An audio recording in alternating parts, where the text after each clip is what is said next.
Hello there, everyone. It is Top Bins with Twins here.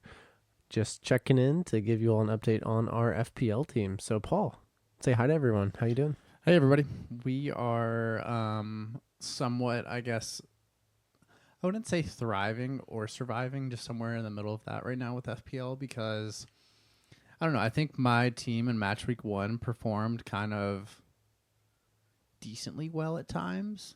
Like, I was happy with the overall performance, but it could have been a great week for me if there was probably like 3 sliding door moments of the match week where it could have gone from a match week of holy shit, this is the start of my season to now it's just like, oh, that's a decent start, you know? Yeah, it does feel like a week of what ifs for a lot of managers. For example, we have, we're going to talk about these in more detail later on, but Eze's goal that was rolled off with the Shit. potential assist that was called off for offsides. Horrible officiating. Bruno Fernandes has 3 different one-on-one situations with the keeper that typically he Why puts in did the I back of the trust him? net. Kwanzaa gets hooked at halftime, and That one's just funny. Slot is very, very honest in his assessment, saying that you were losing too many one-on-one duels, and after he put Konate in, the game changed. So Ed Kyle. something to keep in mind there. And Kwanzaa, he might have fallen in price tonight because we're filming this just right after the price rises and falls. I'll check that real fast. But what we're going to do here is we're going to first talk about our teams. So, Paul, do you want to tell everyone how the week got on for you and, provide a little more detail on that? Yeah, so I actually was on 57 points this week, which is actually the legitimate average of FPL this for match week 1. You're bang on average. Bang on average. Essentially, my game week was carried by Jota, Saka, and Isak, basically. And Holland, too, I guess you could throw in there. But I captained Isak. He had a 5-pointer. Which that's another one. That's one of the swinging door moments I was talking about. If Shar doesn't get that stupid red card, which I honestly, personally, in my opinion, don't think that should be a red card on him. I think Diaz created. And I think he's most of being that. he's being a silly boy there. He can't stick his head out. As soon as he does that, you put any player in that situation, they're gonna dive and make the most out of it. I'm sorry. I think in that situation, whichever one of them fell backwards and acted like they got hit, I think you could have made a case for a red card in that. He didn't. Situation. He did get hit. He exacerbated it for sure, and Dove went back, acted like he got shot. But no, wait. Can I finish my point? Sure, I'm gonna share your mind though. But my thing about it is that they were both moving towards each other. Like their faces were both kind of moving in general directions of each other, and Diaz just makes more of it. Like that's literally what it is. And maybe Shar moved farther. I don't know, but to me, I'm like that. That's a gray area. I think if Shar gets a red, possibly Diaz should get a red too. Yeah, what it really should have been is 2 yellows on both sides, like in a vacuum, without a situation where negative outcomes that like kind of ruin the setup of the match. Yellows on both sides were good. You move on. People make a big deal out of it. Newcastle fans hate him for the rest of his life, but so be it. The red does feel a little necessary though, right? He does lean a little bit further forward, and as soon as he goes down, the referee doesn't have a choice. There's no way he's not going to call that. Yes, but let's move on. Let's move on to the next topic. Keep going. So the rest of my team, I also had Eze and Bruno Fernandes. Bruno got 3 points in the midfield. Eze got 2. Both of those should have easily been probably at least a goal from both midfielders. So looking at it in totality, not a bad week for my team. My defenders did decently well. I mean, I had Munoz who got an assist, didn't keep the clean sheet. A bit jammy of an assist, that one. We'll take it. I'm not anything I get from a defender this year, I'm perfectly fine with. I don't care how it happens. So that's why you have Pedro Porro in your team? That's why I don't. He was in probably 50% of the teams that I drafted, and the what if game. It's always a deadly one to play. Yeah, and then I also had Lewis Hall in the back, and then Dean Henderson in goal. So, not like I said, overall a good start to FPL. Not a great start, but we'll take good for now. Yeah, it's so exciting, right? Because we're in game week 1.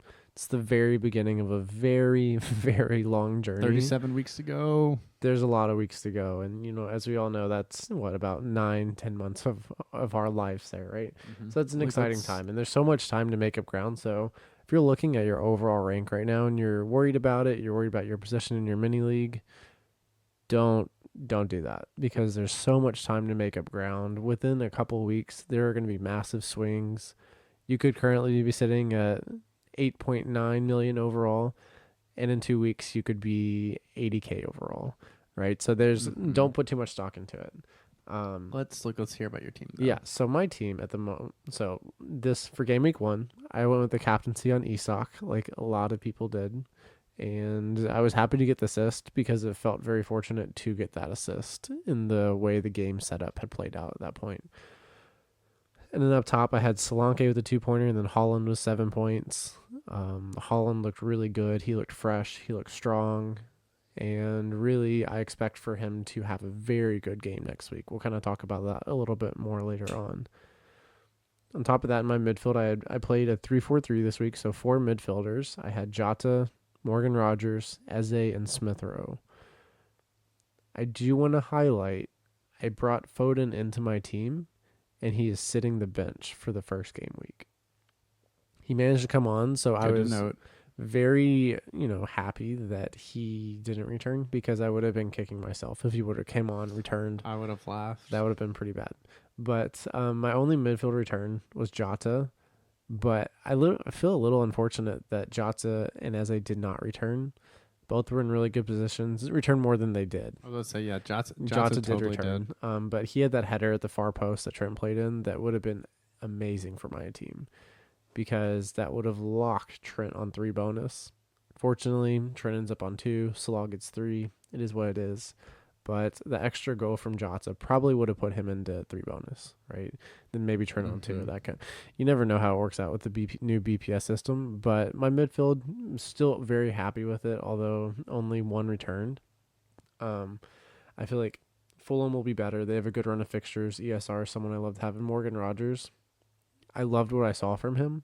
And I think as Villa learn to play with their new assets in the team, he's only going to become a better asset over time. So very happy with how my team's looking as far as the future goes. And then on the back line, I had Lewis Hall, I had Munoz, and I had Trent Alexander-Arnold with Dean Henderson in goal. So losing that clean sheet from Crystal Palace hurt. But ultimately, still happy with my team. 53 points all out. Don't even know what my overall rank is. Probably somewhere in like the 5 millions if I had to guess. But I would assume not putting any stock into that at the moment. So like we kind of talked about, really just happy that FPL's back. Happy to be back in the mix of everything. And looking forward to game week 2 because my team looks really good. We'll probably talk about that later on when we dive into fixtures. Has high expectations. Yeah, I'm excited with how my team's setting up for game week 2. And I am too. Captaincy will be an interesting discussion later on. But Paul, any closing thoughts on your team for game week 1? Like I said, overall, I think a good start to FPL. Last year, I ended up like 14,000 overall after the first game week, which is something we talked about at the time. But like, honestly, rank in the beginning is such a shit show. Like you said earlier in the podcast, you can go from 8 million to 800 to 80K within like 2 game weeks. So right now it's more about like the idea of the players you have in your team.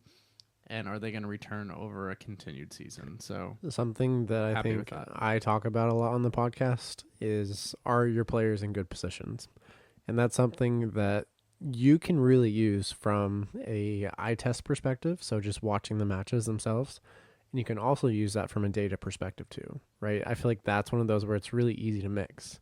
Look at someone's heat map, look at their potential expected assists, expected goals, kind of combine those together with what you're seeing whenever you watch the matches. And if they're in those good positions, getting the ball played to them, then, that is what you want out of your players. Like Bruno Fernandes is someone that he's in great positions, and I would be really excited if I was owning him.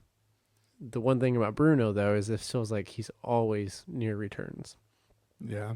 Especially the past couple of seasons where it just hasn't quite clicked for him. So I'd be a little worried about that. But he looked great in game week 1. I will say to counter that, like it does feel like this is probably going to be a little bit of a better United team this year.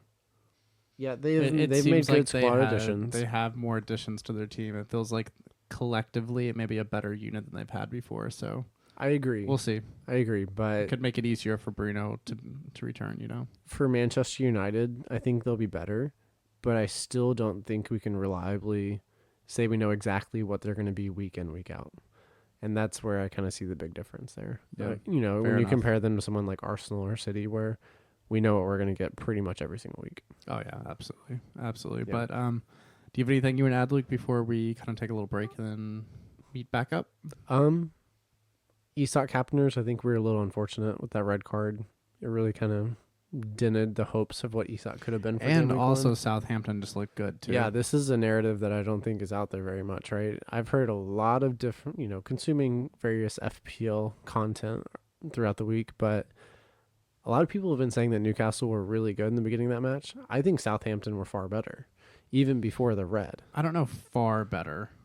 I think they were easily better, but far better I think is maybe a little strange. I think they were far better. Just upon a little bit of a rewatch, they looked really good. They're playing out from the back, and Newcastle looked like they couldn't quite cope with that. So Southampton, someone to watch, but do keep in mind with the way they play out of the back, if they concede a couple early goals to, let's say they're playing Liverpool, right? Liverpool scored 2 at Anfield in the first 15 minutes. They could be in for a thrashing of all thrashings if that happens, and they continue to play the way they do.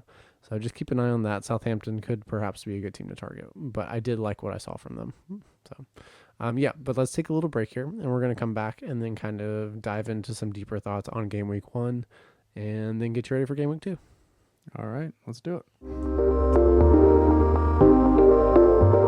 Welcome back, everyone. We wanted to share a quick little meme with you all that we found floating around the FPL community. And of course, as any content creator does, we want to give credit to the people who originally created it. Absolutely. So shout out to the Twitter handle of @move78_FPL. Appreciate this coming from you.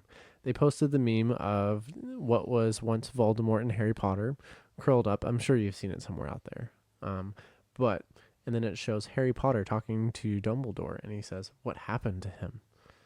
And Dumbledore says, "He spent 2 months planning 5 free transfers for game week 6, and then started with Kwanzaa and Nkuku." Dun, dun, dun. What a fun little start there. But yeah, that was a good meme. If you would be interested in seeing that meme, reach out to us on Twitter. We'll share it with you. Yeah, we will. We're very active on Twitter, so don't hesitate to reach out. Do not hesitate. So let's pivot into... Wait, pause. Go ahead, Paul. I'm going to ask you a question. Oh, I probably have the answer. I bet you think you do. Well, we'll see. If you had to have one player in your squad right now for the rest of the season, what player would it be? For the rest of my season. Yeah, they can't leave your team at all, and you have to pick this one player for the rest of the Can season. it be someone I have in my team currently? It has to be somebody in your team. Oh, the one player in my team I'll keep for the rest of the season? Yes. Oh, well, I mean, it's going to be Holland, right? I think that's boring answer. okay. Let's say we can't say a premium asset, right? It can't be a premium player. Yeah. The one player I would keep in my team for the rest of the season. Man, I gotta say it. I think it's Eze, and with the one concern there being injury, but if he stays healthy, I think he will absolutely cook the season. I was shaking my head in agreement there. Yeah, was that going to be your answer? For our non viewers here? We need to change our Twitter handle to Eze FPL. That would have been a good team name, actually. Oh yeah, FPL is Eze. Or That's like a good as one. a like something, I don't know. Yeah, That would work. Eze points. Yeah, that would be. Hey, if someone comes up with that name now, give us the copyright. We want credit for that. At least a shout out. We only want 30%. That's fine. But you'll have to talk to our lawyers first. But keep going, Paul. I would also say Eze too on my team. I don't know. I also think Smith Rowe is going to be a really good asset the whole season, in my opinion. Depending on. Yeah, he was in my Fulham, thoughts. I thought Fulham looked decent against United. They had a stretch. The first about 15 to 20 minutes, they looked good. They were progressive. I think they got a little tired. The adrenaline kind of wore down, and they just kind of got beat down. I think I always trust in Fulham though to kind of figure it out. They have a great coach, and good they system, just signed a new CDM in what's his name from Burnley. Berg. Yeah, Bird. Yeah, Bird? I believe so. I don't know. I think he played for. Yeah, you already played for But Burnley. he'll fill into the CDM spot, kind of fill that Polina gap. And then on top of that, Anderson has just made the move from Crystal Palace going to Fulham, which is, I think, a good signing for them. I think their center backs need a little bit more help, and Anderson will most likely slide right into that starting lineup, I think. So, Wait, Anderson from Crystal Palace? yeah, he made the move today. Yep, they completed it. Did you not hear about this? No, I completely missed this. Yeah. Mm-hmm. What the hell? Yeah, so the pick of Munoz, the right back for Crystal Palace, little unsteady now. Likelihood of those clean sheets, especially because Crystal Palace play with 3 center backs. It seems like they do. How much did they sell him for? I think it was like 30 million, something like that. Why? I'm so Yeah. confused by that But transfer. this has been going on for a little while. Like they've been in communication back and forth with the two clubs. I knew nothing about this. I just haven't yeah, been. and then you know about Gahey, right? Yeah, he's going to Newcastle, right? Possibly. I mean, after It's not selling locked in Anderson, yet. how would they sell another center back though? Well, I mean, they've got the best center back in the Premier League, Chris Richards. So why would they need anyone else? Hot take. They're gonna play. Hot, They're gonna convert. flaming hot They're take here. converting from a 3 center back setup to a 1 center back setup. They're just gonna clone Eze and have him 3 Eze. Glasner's like, why play with two wing backs if I can play with 4? Why not, right?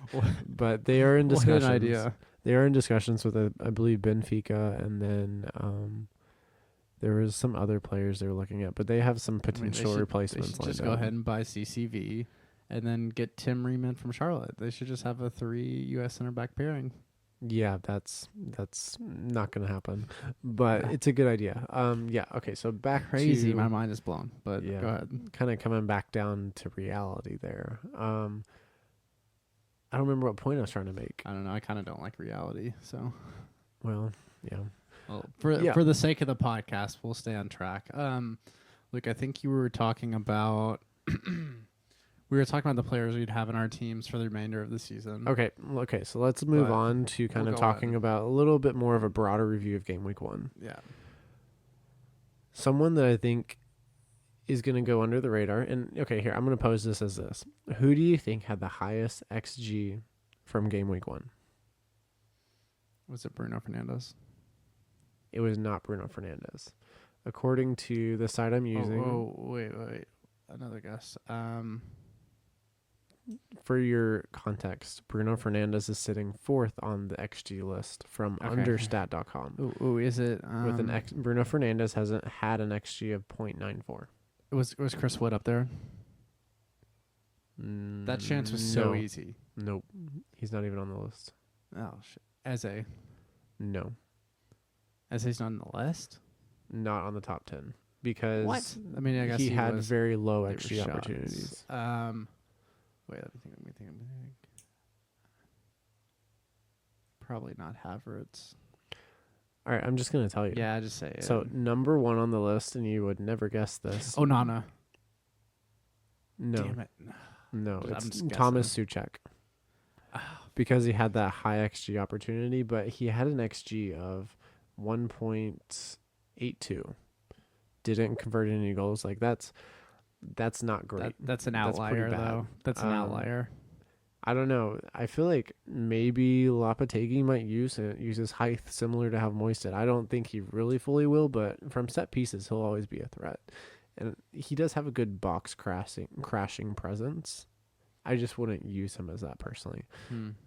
Second on the list for XG was Matoma with 1.24. Someone who we really, I think the FPL community as a whole really overlooked Matoma going into this season. Dude, I've always loved Matoma. He's a fun player to watch. Ever since I read his dissertation on dribbling, I was so in. That's clickbait. So the come third on the on. list, right before Bruno Fernandes, is Salah with an XG of 1.10. Yeah, I should have thought of Salah. Yeah. So, with that, I think we can kind of pivot into just broadly breaking down some of the matches from Game Week 1. With Salah being mentioned, what did you think of Liverpool's performance underneath Salah in his first full Premier League match? I thought they were good. I think it still feels like in moments they're trying to figure stuff out. I mean, if you watch the whole match, it kind of felt like in the first half they were just trying to put the pieces together essentially, and it just felt like I don't know. To me, it was bouncing back and forth between like Liverpool not exactly knowing what they were doing, the players adapting to a new system, and I don't know. I do really agree with Slot though that like it was discernibly different in the second half. Like I think the substitution really played a big part, but at the end of the day, I mean, I don't know. What was your read on that match, Luke? I thought Ipswich were really good in the first half. I don't Yeah, think that Liverpool were necessarily bad. I think they did a very good job at being intense. Ipswich were, or being yeah. intense, feeding into the atmosphere that their crowd built. And it's an incredible day, right? Mm-hmm. Back in the 22 Premier years. League after 22 years, Liverpool was the last team they played in the Premier League. Ed Sheeran in the crowd. Ed Sheeran in the crowd, right? What else do you need? Yeah. And having that atmosphere really kind of, I think, carried them forward. And I think it's promising for Ipswich. I think they're going to put in a really good effort this season, and I think they could very likely stay promoted. I think they're a good team. And they've made some really good signings, right? I don't know if you saw this either, Paul, Calvin but Phillips. well, they signed Calvin Phillips, but Broya from Chelsea, he just got signed by them. Oh, did he really? Yeah, so that's a good striking option that's for a them. Sneaky good FPL asset right there. And I think it was so the way it was set up is it's going to be a loan with a requirement to buy if they stay promoted. So we'll see what happens, but he could be a sneaky FPL asset. He's priced at 5.5 million. Could in the long run be a very good player to have in our teams, and I think Ipswich have an incredible run coming up soon. They have a run of about 6 or 7 fixtures after game week 2. They hosted City, and then I think they play Liverpool right after that. So fixtures to avoid for the no, sorry, they did not. They played Liverpool, and I think they do play City. They go away to the Etihad in game week 2. So very difficult fixtures, but after that in game week 3, it really clears up, and I like their chances of getting some points in that Look, run. I think you should target Ipswich defense for the City match. I'll have them for game week 3, not game week 2. That's the matchup to target. If you're in our mini league, Ipswich defenders against City. I really think there's a chance. Bring him into the team, guys. We're talking to you, Jerry. Bring him on in. I heard Holland's on fraud watch again. Oh gosh, no, he looked pretty good. He looked fresh. He looked good. But yeah, look, I agree with you. I think Ipswich did put up a really good fight against Liverpool. It's just I think at a certain point, like later in that match, you could just tell that Liverpool just kind of wore them down, and they did. There just wasn't enough. Liverpool could have scored more goals than they did. They could have. But it's a good start for Ipswich. We still do want to give credit to Ipswich. They look good. You gotta respect how good of a performance they put in. And also an important note: Liverpool did lead the league in XG for game week 1. They had an XG of 3.93, best XG by almost a goal and a half. So probably could have scored more than 2. They did. Jota puts away that chance. It probably gets uglier than it did initially. So yeah, and your FPL team has a lot more points too, if that's the case. Would have been wonderful. Yes. Yeah. Okay. I think we can move on to we kind of mentioned City a little bit. How do you feel about City playing Ipswich in game week 2? I don't know. It's so different to me because Ipswich with their crowd against Liverpool is like one thing on the first day, and then you go away to City. Like City's just a completely different beast at home. They always are. And I realize, what did City get? Was it 3 against Chelsea? How many? No, it was 2. They scored 2. It was 2. Okay. I mean, the City attack still looks very up in the air. But it's going to be one thing whenever, like we saw kind of what it looked like in the second half of the match with Foden there, where to me, the City attack, I think week in, week out is a own for their assets. Like you want to have City attack, but I think it feels like the front could be more fluid than it was last year. Eventually, I mean, we know Pep likes to kind of figure it out, and then like after like Thanksgiving and Christmas, find like his 11 that he really wants to play. And I think we're just going to see a lot of like fluctuations early in the season. But I mean, obviously Holland's going to be nailed in. Foden most likely should. But we've seen Pep also gravitate away from Foden before a little bit. The worrisome thing to me about Foden is Gundo is probably coming back to Man City on a free from Barcelona. Yeah. Which is once again baffling. But Barcelona kings of the transfer market. Oh yes, yes. Well, they do have a get out of free jail card in Lamine Yamal. They could sell him for $1 billion. So I think PSG would happily pay that release clause. They at this would. point. They straight up would. On But top of that, though, I do worry about Gundo coming back to City. I think he does play that middle central role really well, and he knows Pep's system very well. Is Pep going to put Foden in over top of KDB or Gundo? I don't think so, playing centrally. And I think that's really kind of like it. It's kind of tragic for Foden after the season he had last year. He should be playing centrally. He's too good to not be playing there. yeah, it just feels like it's like his peak in an attacking setting is going to be playing in that cam role, probably a 10. Yeah. And whenever he's out wide on like the left or right, he's not Pep isn't maximizing his potential. Well, I mean, we saw right in the match against Chelsea that whenever Foden subbed on, he was not doing much on the right wing. Like the ball would be circulated to him. He might play a nice little slip through pass, but the majority of the time he was just recycling the ball back. So something to keep in mind.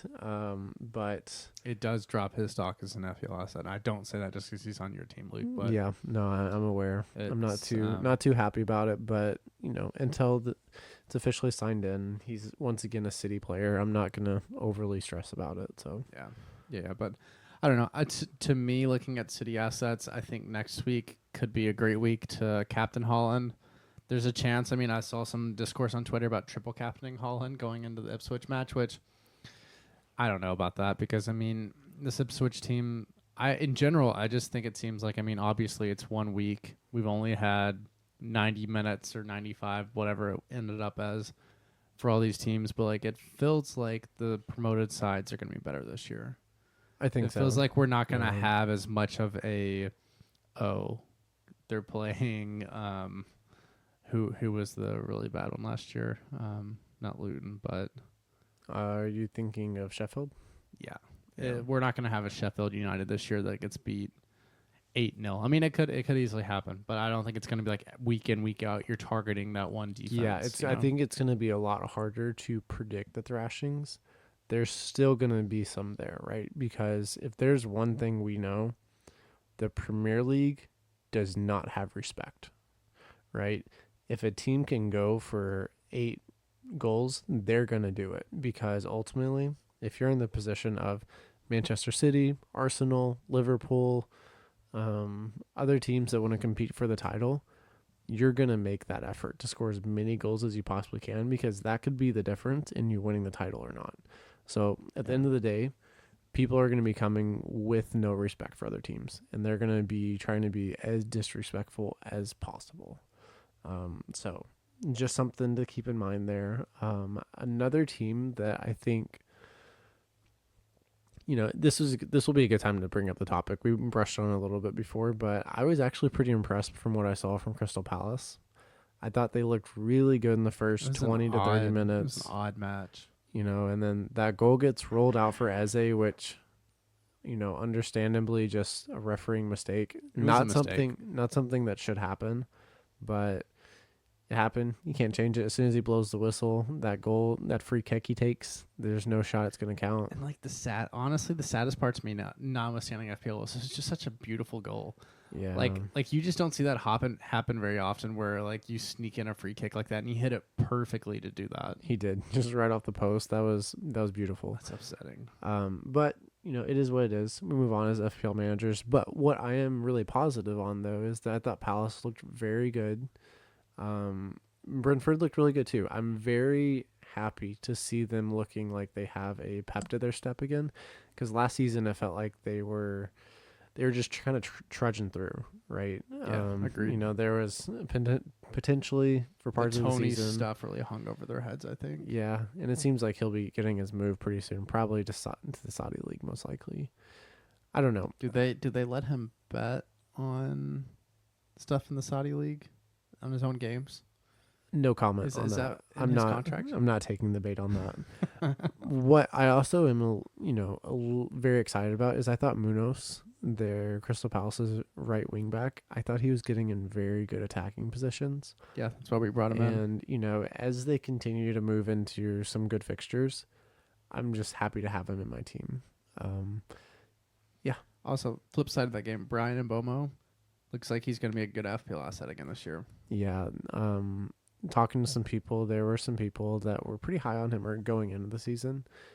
And I think it was a spot on pick, right? Minus Tony. You take Tony out of the equation and he's nailed on to pins. Mm-hmm. I mean, that's just a good FPL asset because he always just like, he's one of those players that we kind of talk about a lot that like, if you look at a team, it's going to be him or Wisa if it's Brentford. Realistically, most of the time it's going to be one of those two at this point.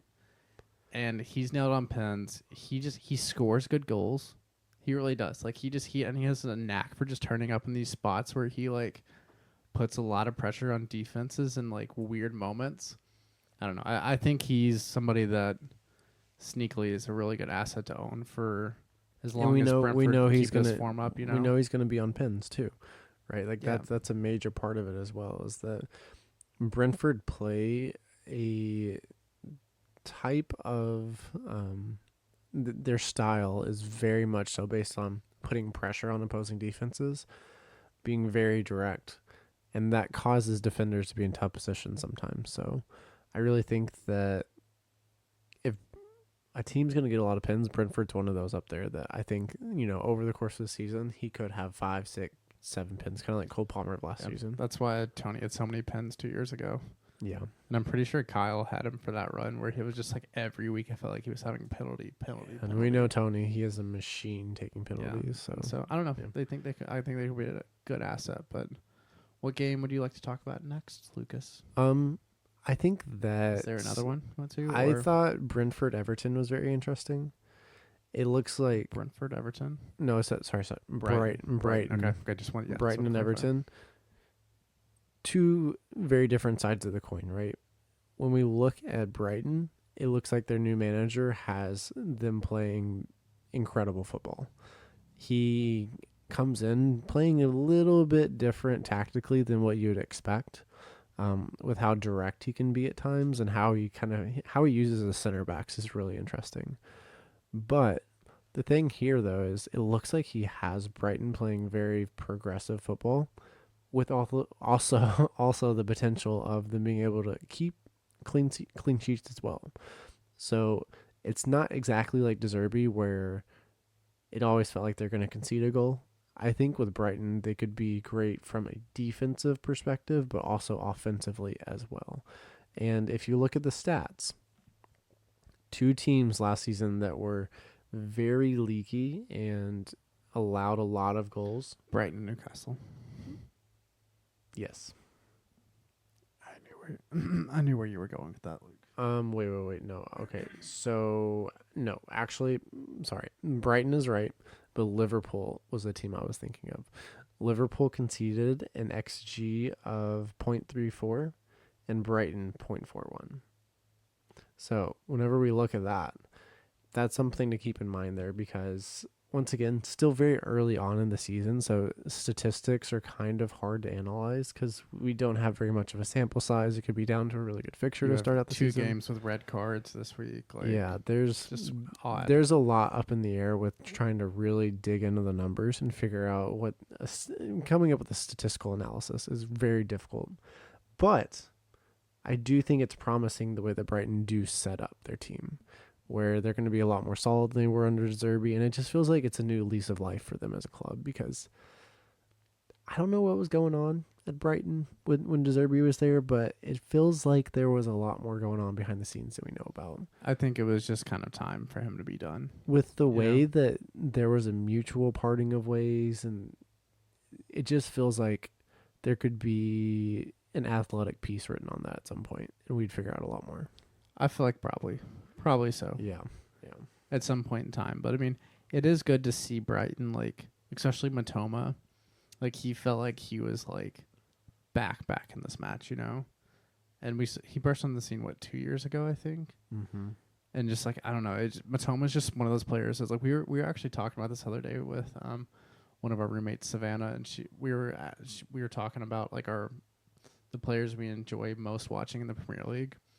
And like Matoma, when he's in great form and just is like running at defenses and his ability to finish, he's pretty high on that list, Yeah. Yeah, and another good thing about Brighton too is they are investing into their squad pretty significantly. I mean, they purchased Minta, who's a great 5.5 mid. Yeah. He got the assist, but he is in the concussion protocol. That's why he was subbed off at halftime. So he should theoretically be back for their game week 2 fixture, but keep an eye on that if you do have him in your team.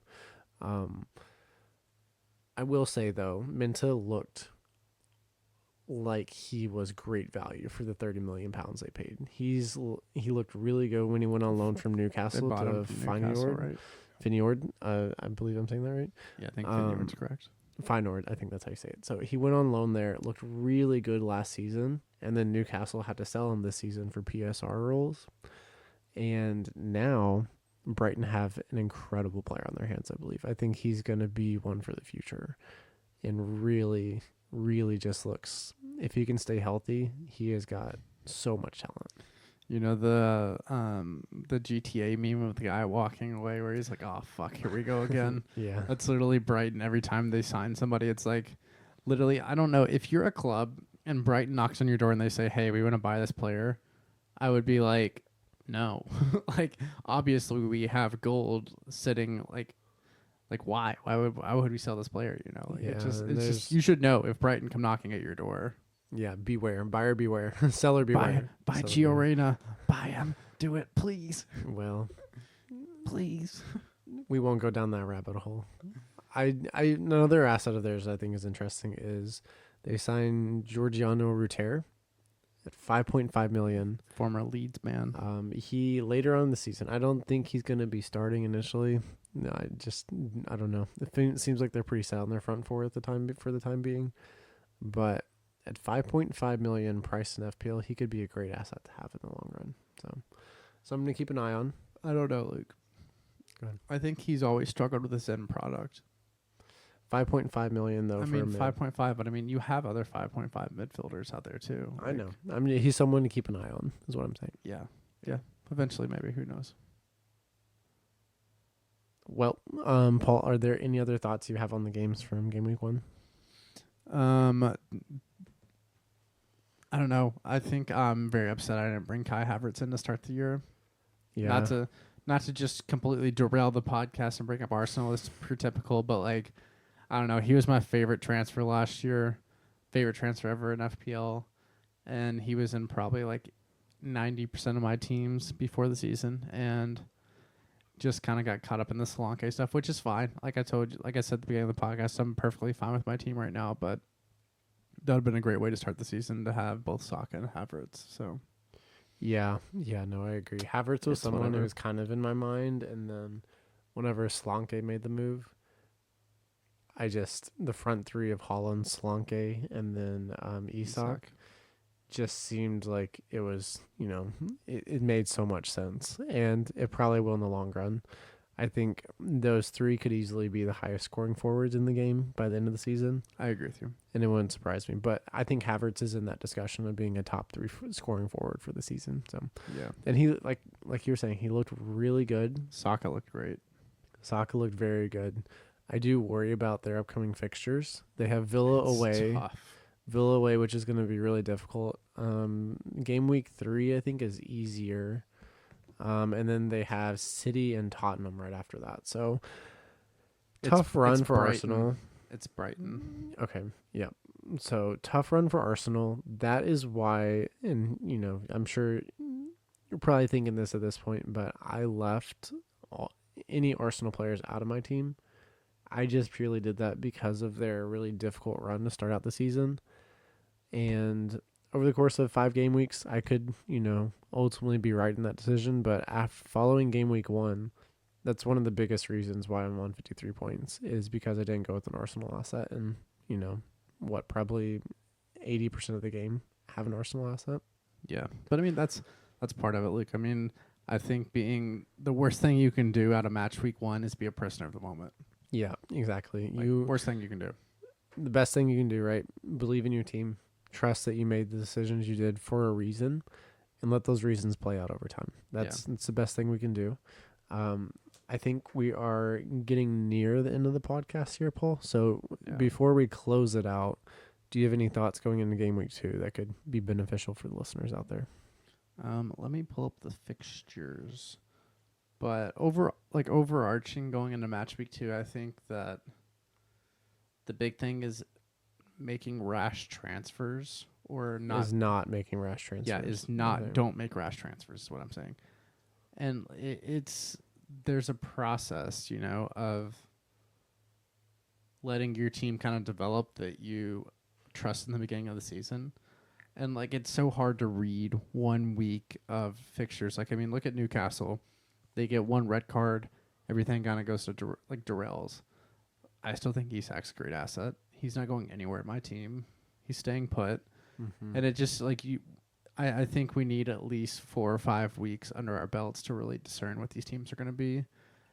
But if I were making a transfer this week, do you know what match I would target, Luke? Well, for the long run, probably Fulham with Leicester at home. Let's just say, situationally, I think Leicester at home is pretty good for Fulham, but I also think Spurs playing Everton, I really like that matchup for Spurs. Yeah, a big question mark there is going to be, is Branthwaite going to be back? And can they kind of figure out their midfield setup too? Because Branthwaite didn't play. Ashley Young gets a red card.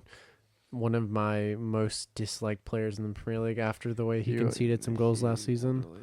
I think he ruined 3 or 4 of Pickford clean sheets that he didn't have. Pickford could have won the Golden Glove, in my opinion, if some of Ashley Young's bonehead moves didn't happen. But, Okay. Revisionist history from Luke. We don't have to go there right now.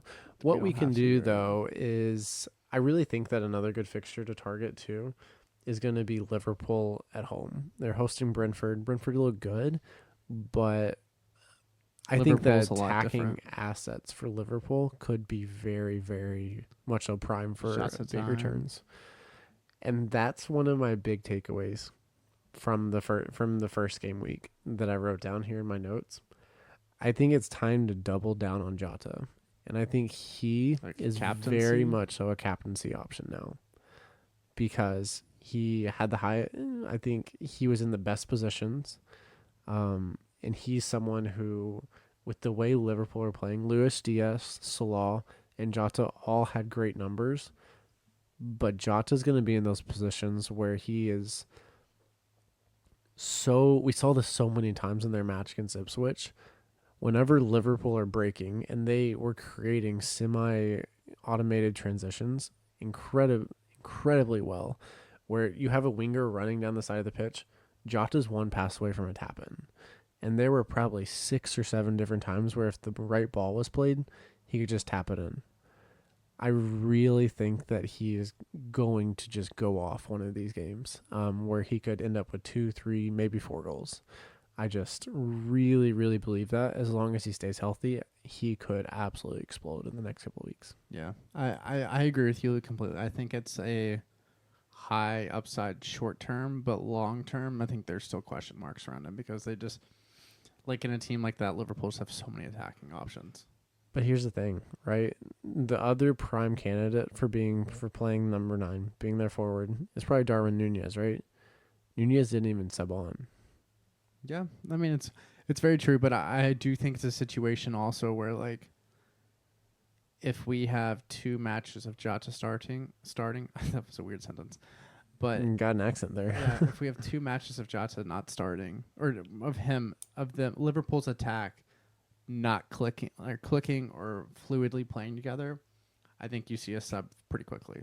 Yeah, maybe, but I feel like Jota is the best pick in the forward position. I agree with you, Luke. I'm just saying that from you think rotation's a possibility? Are we about X minutes? Are we 100% certain? Like Isak, nailed on as long as he's not hurt, or Holland, nailed on. They don't have other options. Yeah, as far as X minutes go, I think, one thing we can look at there is just look at Liverpool's lineup. For example, who played the most amount of minutes? Salah, Diaz, and Szoboszlai, the main attacking players outside of Jota, were not subbed off. Jota was subbed off in the 79th minute. Mm-hmm. But I think they're also being considerate of, Jota struggled with injury. Robertson struggled with energy, not injuries, not his energy. He's pretty feisty. Yeah, he is. But and then also Trent was subbed off in the 77th minute. So all within the 3-minute time frame, he subbed off all of his players that have had injury issues in the past. Which is smart. Right, and I think that's injury related. I don't think that's a lack of confidence in one of those 3 players. Yeah, I just think that it's a lot easier for Slot to waver in his thought process when he has backup options that are... No, I get it. He's a new manager. He might want to try something new, test out his players. That makes sense. But I think with if Jota's scoring goals, he's not going to drop them. I don't think so. Yeah. That's my hot take. What do you... I do agree with you, though. I really do agree with the Fulham and Leicester. What statement, though, Luke? Yeah, Fulham looked good, right? We talked about this. Manchester United looked very good, but Fulham did look good as well. It just seemed like a lack of creativity in the final third, where the final ball wasn't quite there, and they really couldn't build. They have a lot of new pieces, There's a lot of new pieces, but I think they need, especially on the left wing, I kind of question their creativity. I mean, I love the Anderson signing, though. I do too, and that'll provide more solidity. Great. You kind of build on your spine there. I'm just shocked by that transfer. That's crazy to me. Yeah, it's been rumored for a little bit, and then finally went through today. But yeah, Fulham at home, I think could be a really good fixture for them. We'll see what happens, but fingers crossed for an ESR return, and love to see that because this is one of those fixtures that I feel like would be a great way for him to start out the season, and it'll just really put him on the pathway to keep returning week in, week out. I agree with you, Luke. I was very high on him going to Fulham, and I think he's going to pay dividends for some people's FPL teams, but I think so too. I just don't know if I can fit him in this week. We'll see.